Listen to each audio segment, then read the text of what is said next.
Bueno, como la exposición nos pidió la gente del SAT que fuese de 7 diapositivas y que no nos excediéramos de 35 minutos, entonces muchas de las diapositivas contienen interrogantes a desarrollar. Vamos a dar, no sé si van a hacer una presentación o no pequeña. Gracias. Bueno, vamos a iniciar formalmente con la siguiente diapositiva, que es la primera. Por favor.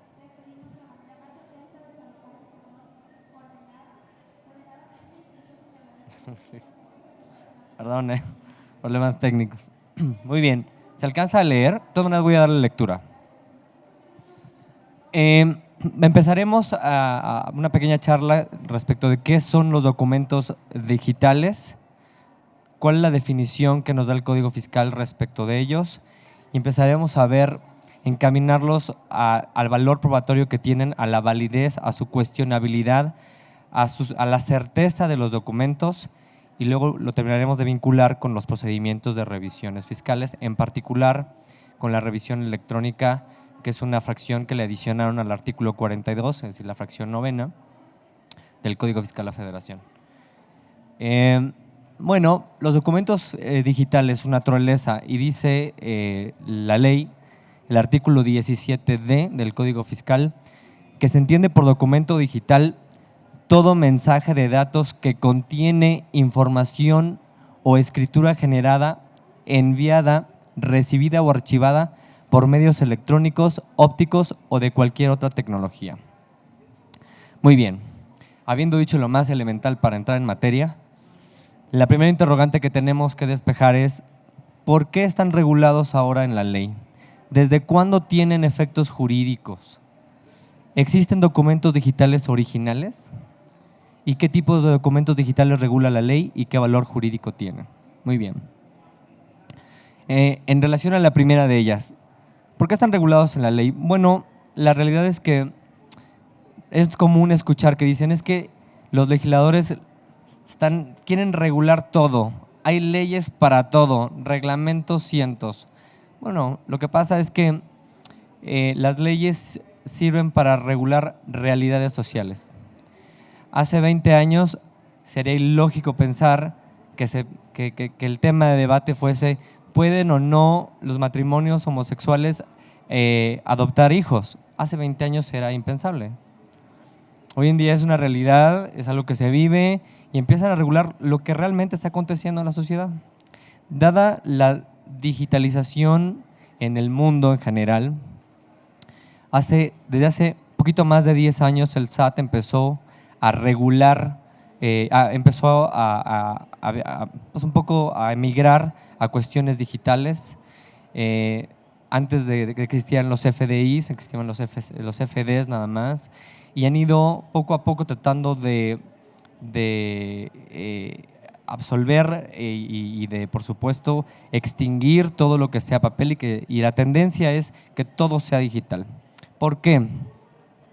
Bueno, pues porque hasta hace más o menos 5 años la presidencia del Tribunal Federal de Justicia Fiscal y Administrativa arrojaba que el 60% de los asuntos eran exitosos para los contribuyentes en contra del SAT y decía que más del 80% eran exitosos por fallas en los documentos, como que no era la firma autógrafa del funcionario, como que no se notificó bien o dejó el citatorio, no circunstanció cómo se constituyó en el domicilio fiscal.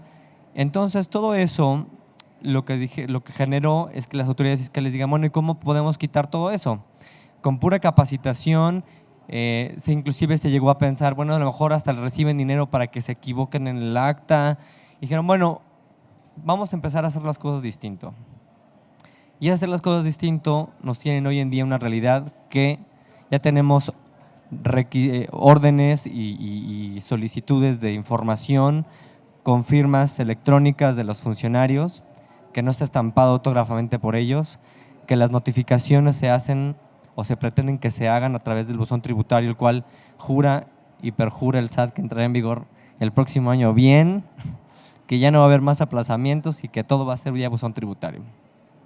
Entonces, con estas medidas, obliga a todos los contribuyentes, al menos cautivos, a digitalizar toda nuestra relación jurídico-tributaria con el fisco. Entonces va a llegar un punto que, oye, ¿quieres agotar un recurso de revocación? A través del buzón tributario. Oye, es que no lo tengo, no puedes. Van a empezar a limitar los medios de defensa para someterlos a la digitalización que ellos quieren. Y bueno, tiene lógica, tiene sentido lo que dicen. Nada más que lo que no todo se revela y es normal es que hay un alto índice de facturas electrónicas falsas. Que esa nube de las que nos dicen que es que lees el código QR, que es el código, así se llama técnicamente, el código QR, y aparece y te dice si es auténtico o no. La realidad es que hay nubes también falsas también. Entonces compras tu factura, bueno, te dan tu factura, lo leen y la factura, la nube falsa te dice que sí es buena y tiempo después te dicen que siempre no, que no lo era, ¿no? Entonces, el área de tecnología y una Administración General de Tecnología dentro del SAT está muy preocupado porque quieren ver cómo pueden eliminar también el uso de facturas falsas digitales y cómo poder evitar esto de las nubes que no son legítimas. Y están haciendo un gran esfuerzo, no digo que no, hacen un gran esfuerzo y están haciendo las cosas o quieren hacerlas muy bien y parece ser que ahí van. Nada más que hay cuestionamientos interesantes que merecen mucho la pena abundar. Por ejemplo, ¿cuál es? Siempre decimos, bueno, el documento, lo que todo el mundo sabe es, bueno, el documento original tiene un valor jurídico pleno, salvo que se demuestre lo contrario. Y la fotocopia, pues la fotocopia no, porque si se objeta hay que demostrar su autenticidad. ¿Qué pasa con los documentos y la impresión de los documentos digitales? ¿Tienen el mismo valor? Pues bueno, ha habido muchos criterios, pero lo que se ha llegado a decir es, bueno, la impresión de un documento digital, la mera impresión, la simple impresión, tiene valor como si se tratase de un original. Se presume legítimo, se presume que tiene valor jurídico pleno y cuando decimos se presume, el término correcto es presumir porque la legislación habla de la presunción legal. Y existen dos tipos de presunciones, la legal y la humana. Vamos a explicar una y otra. La presunción legal es aquella que la ley dice cuándo se produce. Por ejemplo, el caso de los documentos digitales dicen que se presumen válidos y existen, dentro de las presunciones legales existen dos tipos de presunciones. Técnicamente una se llama presunción iuris et de iure y la otra se llama iuris tantum. La primera de ellas, la presunción iuris et de iure, no admite prueba en contrario. Se presume que así es y nadie puede contradecir lo que se sostiene en esa presunción. Y las presunciones iuris tantum admiten prueba en contrario. Se pueden ofrecer otros medios de convicción para refutar y restar valor probatorio a esa probanza. Y las presunciones humanas son aquellas presunciones que se deducen de hechos demostrados, así textualmente lo dice la ley. Muy bien, habiendo dicho esto, vamos a abundar. Entonces, ¿qué tipo de documentos digitales regula la ley y qué valor jurídico tienen? La siguiente diapositiva, por favor. Bien, tipos de documentos digitales. En realidad podemos englobar dos grandes generalidades de documentos digitales. La primera son aquellos que tengan firma electrónica o sello digital. Si el documento tiene estas dos características, entonces el valor jurídico que tienen es pleno. Se presume legítimo, se presume legal y admite prueba en contrario. Entonces, un documento que tenga firma electrónica es tanto como si tuviese la firma de puño y letra, la firma autógrafa del funcionario, sí. Y lo mismo pasa de parte del particular. Los contribuyentes también pueden emitir documentos, como por ejemplo el recurso de revocación, que ya está funcionando a través del buzón tributario y me superjura el director, el administrador general jurídico del SAT, que Perdón.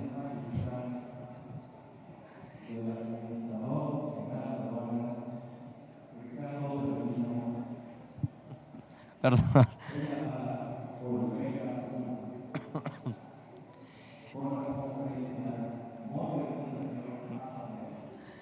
Que todos los contribuyentes que presenten el recurso de revocación a través del buzón tributario será resuelto en menos de 30 días. Cuando la ley dice que el plazo es de 3 meses, si se interpone a través del recurso, a través del buzón tributario, con firma electrónica, como si tratase de puño y letra, se resolverá por el área jurídica respectiva en menos de 30 días. Está bien, puede ser un incentivo. No sabemos, normalmente la ley, sobre todo el artículo 120 y 125 del Código Fiscal, dice que el recurso de revocación es optativo al juicio de nulidad. Nada más que eso no es de todo el cierto, porque no en todas las hipótesis de procedencia se admite el juicio de nulidad. Cito un ejemplo, puedo dar varios, pero uno de ellos es cuando la autoridad determina en el procedimiento administrativo de ejecución el valor de las mercancías, el plazo para agotar el recurso de revocación son 10 días. Ese recurso de revocación es obligatorio, no es optativo, porque no se puede impugnar optativamente a través del juicio de nulidad. Entonces, en ese tipo de actos te obligan a tener buzón tributario activo, a tener tu firma electrónica activa, respaldado con estas certificaciones para que gocen de validez. Entonces, bueno, avancemos. Y los segundos, los tipos de documentos fiscales, los otros serán los que no tengan estas características de firma electrónica y de sello digital. Entonces, estos documentos digitales no tienen un valor jurídico pleno.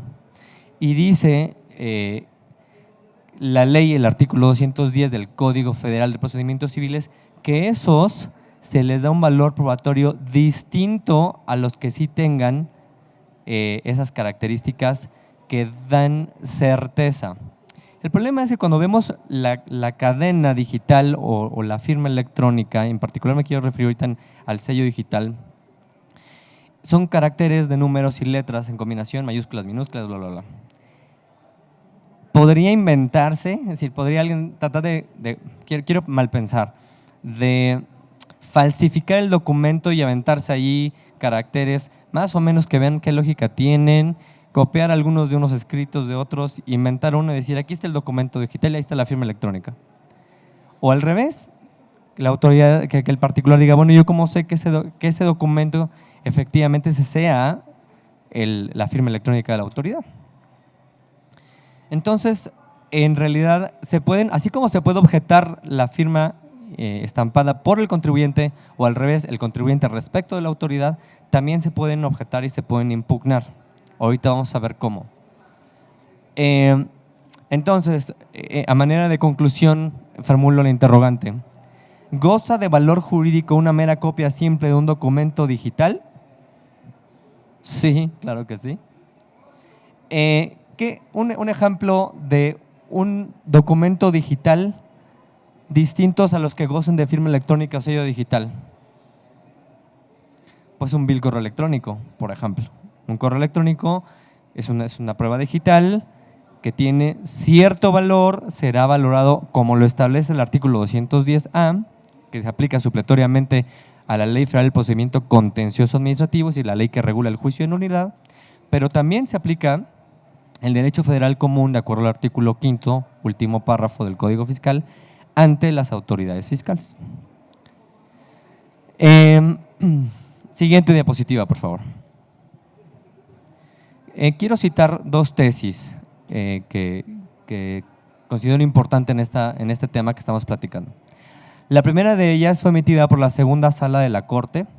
Es una tesis jurisprudencial, la 24 del 2008, cuyo rubro dice: declaración presentada a través de medios electrónicos y acuse de recibo con sello digital. La constancia impresa o su copia simple son aptas para acreditar la aplicación de los preceptos legales en que ella se sustentó. ¿Qué está queriendo decir? Y el texto lo explica. ¿Qué es lo que quiere decir esta jurisprudencia? Que la mera impresión es documento idóneo suficiente para acreditar el interés jurídico en un juicio. Lo que trae, lo que demuestra es el interés jurídico con una mera impresión. Esto fortaleciendo lo que decíamos en las láminas anteriores. La siguiente diapositiva, por favor. Esta, perdón, esta segunda tesis es aislada, es emitida por tribunal colegiado, no así por la corte. Y dice el rubro, documentos digitales con firma electrónica avanzada o sello digital. Para su valoración en el juicio contencioso administrativo no debe atenderse al artículo 210A del Código Federal de Procedimientos Civiles, al tener el mismo valor probatorio que los que cuentan con firma autógrafa. Siguiente diapositiva. Bien, entonces, ¿cómo se puede objetar un documento con estos caracteres, números, letras para saber su autenticidad? Bueno, se debe ofrecer una pericial tecnológica en documentos digitales para demostrar que es o que no es el documento que se cuestiona.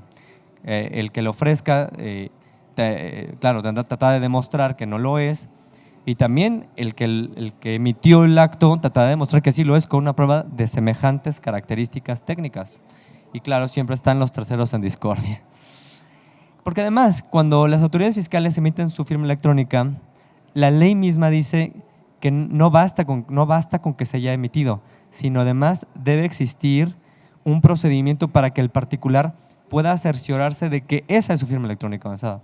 Y esa omisión, el incumplimiento a ese párrafo, deja en estado de indefensión y violenta el principio de legalidad, el derecho humano de legalidad del contribuyente. Entonces, vamos a avanzar entonces. Ya habíamos empezado a comentar un poco del buzón tributario y sus efectos legales. Entonces vamos a ver el buzón tributario como medio de recepción de notificaciones. Lo que pretende el SAT es que ya no gastar una fortuna en notificadores y poner en riesgo que por la mera notificación se pueda caer un procedimiento ante el tribunal cuando se impugna. Entonces, lo que pretenden es mandar un correo electrónico. La ley dice que lo abras o no lo abras, después del tercer día de recibido, se tiene por notificado formalmente. Y pues si no te diste cuenta del requerimiento, sí, ¿no? Porque además hay algo interesante. Dentro del ejercicio de facultades de comprobación, con esta digitalización, el SAT ya se va a olvidar de las órdenes de visita domiciliaria, se va a olvidar de la revisión de gabinete, de la revisión de dictamen, que en realidad no tiene o sea, a través de una revisión de dictamen la autoridad fiscal no puede determinar un crédito fiscal. Y todo lo va a perfilar a las notificaciones, a la revisión electrónica.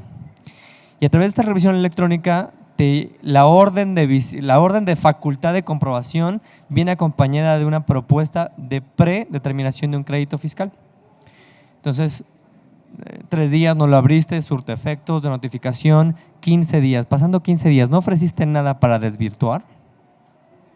¿O no te autocorregiste, evidentemente? Entonces se convierte en definitiva la autodeterminación y la ley dice que 15 días más tarde ya es firme, no solamente es firme después de los 15 días de su notificación, pero 15 días después es exigible. Entonces, pues se procede al cobro. Entonces de repente dice, oye, ¿por qué está embargada mi cuenta bancaria, contador, gerente del banco? Es que pues tiene usted un crédito fiscal que le determinaron, le notificaron por mail, no abrió y pues sus recursos ya fueron inclusive extraídos. Eso es posible. Hace unos momentos estaba yo en la sala UNMEC escuchando al jefe del SAT y le hicieron una pregunta respecto de esto. Y él contestó, bueno, es que, espero no equivocarme en la cita casi textual que pretendo hacer. Bueno, es que todos los mexicanos tienen las mismas aptitudes para accesar a Internet. Y prácticamente ya todos los contribuyentes todos los mexicanos tienen un teléfono y sobre todo inteligentes, entonces pues, casi tienen que hacerlo. A lo mejor tiene sentido y tiene razón en lo que está diciendo, no lo estoy cuestionando. Pero pues así son las cosas y para allá va. O sea, lo que quiero decirles es, la tendencia es que todo sea digital. Ya no esperes a que llegue el auditor a tu puerta a requerir, ni siquiera, oiga, vengo a dejarle un requerimiento, ya no va a ser así. En poco tiempo, si no es que al final de este sexenio se pretende que todo sea digital, absolutamente todo. Bueno, para allá va. Entonces la importancia de conocer cómo se impugnan, el valor que tienen y la obligación, porque las obligaciones son de hacer, de dar, de no hacer, de tolerar. En este caso, de revisar periódicamente tu buzón tributario. Casi una vez a la semana revisa a ver si no hay algo nuevo. Entonces, como medio de recepción de notificaciones, pero también como medio de interposición de instancias administrativas. Se pretende que no solamente la interposición de recurso de revocación, sino ahora, ¿quieres presentar tu solicitud de devolución, de compensación, tu aviso de buzón tributario? Todo hazlo digital. Y a todo, la tendencia es que todo sea digital. ¿Se ve? Y bueno, sí se está ahorrando, se está eficientando la recaudación, los actos de las autoridades, sí. ¿Es menos costoso para la autoridad? Sí. Sin duda sí. ¿Para los que estamos cautivos? Sí, por supuesto que sí. Para allá va.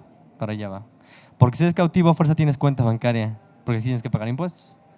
¿Saben? Entonces, está muy cercana la fiscalización. Ellos lo pueden ver antes de iniciar cualquier inicio de facultades de comprobación, ellos ya lo saben. Y no quiero hablar de la contabilidad electrónica, porque saben con mucha minuciosidad cómo están las operaciones de los contribuyentes. Entonces, me gustaría ir ahora a la revisión electrónica. Ya decíamos el fundamento legal. Esta revisión electrónica, perdón, la revisión electrónica, ya les decía, inicia a través de una notificación por correo electrónico, por vía mail, correo electrónico, con una propuesta de determinación de impuesto, 15 días para que aporte pruebas el contribuyente. Si las ofrece, entonces la autoridad puede revisar y ampliar otros 10 días más para que proporcionen nueva información o suspender y requerir a terceros relacionados con este contribuyente para ver la legalidad de los documentos y su autenticidad. Y puede suspenderlo válidamente hasta 2 años y después continuar con la auditoría sin que se entienda que se ha rebasado el plazo. Y dice, muy chistoso la ley, porque dice, y si no desvirtuó, o sea, si con esas pruebas no se desvirtúa, entonces se confirma la autodeterminación y se convierte en definitiva. Eso me parece subjetivo, muy subjetivo. Y si no lo presentase, se extinguió el derecho de hacerlo. Y hay algunas tesis por allí ya de tribunales colegiados y hasta de la Corte que dicen que el contribuyente que no exhibió sus defensas en ejercicio de su derecho de audiencia dentro de la auditoría ya no puede aportar las pruebas en el juicio contencioso administrativo. Se debe haber hecho en la auditoría. Ya no puede decir, no, es que aquí tengo los contratos y aquí tengo las otras facturas. Ya no la puedes presentar. Y si las presentas, no serán tomadas en consideración. De ahí la importancia de presentar los documentos dentro de las facultades de comprobación, y lo mismo pasa con la visita domiciliaria y la revisión de gabinete.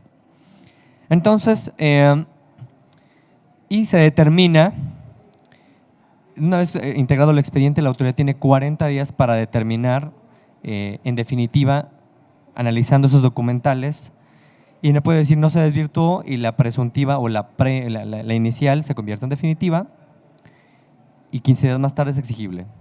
Porque aunque el artículo 145 y también 144 del Código Fiscal dice que los créditos fiscales son exigibles, antes decía 45 días, cuando se modifica el plazo del recurso de revocación se reduce a 30, pero en revisión electrónica es de 15 días su exigibilidad. Y bueno, pues el simple hecho de impugnar no puede inhibir que la autoridad pueda embargar o ejecutar, exigir ese crédito fiscal. La impugnación es distinta. ¿Cómo se puede obtener la suspensión a través del recurso de revocación? Porque muchos opinan que es nada más interponiendo el recurso de revocación, pero no es así. La ley establece un requisito adicional para que se obtenga la suspensión. El interponer, por supuesto, el recurso de revocación en tiempo ante el área jurídica y acreditar en otro escrito acompañado de la copia del acuse de ese recurso ante el área de recaudación solicitándole a este la suspensión. Si no es así, no produce efecto la suspensión la mera interposición del recurso de revocación. Y bueno, en juicio de nulidad, normalmente, en juicio de nulidad hay dos tipos de medidas cautelares para obtener la suspensión. Unas se llaman medidas cautelares positivas reguladas por los artículos 24, 24 bis, 25, 26 y 27 de la Ley Federal del Procedimiento Contencioso Administrativo. Y la otra son medidas cautelares suspensivas que solo está regulado por el artículo 28 de dicha ley. Cuando lo que se combate es un crédito fiscal, la única medida cautelar que se puede promover y solicitar es la del 28, las suspensivas. Y en sus requisitos, no de procedencia, pero de efectividad, está garantizar el interés fiscal ante la autoridad exactora, ante la autoridad recaudadora. Entonces, claro que hay una fórmula de que para solicitar al magistrado que reduzca el monto de la garantía, pero no es tema de esta plática, sino con mucho gusto abundamos. Bueno, pues creo que sí me ajusté los 35 minutos. Sí, traté de ir muy ágil para que me dé tiempo de decir todo lo que quería decir en el tiempo.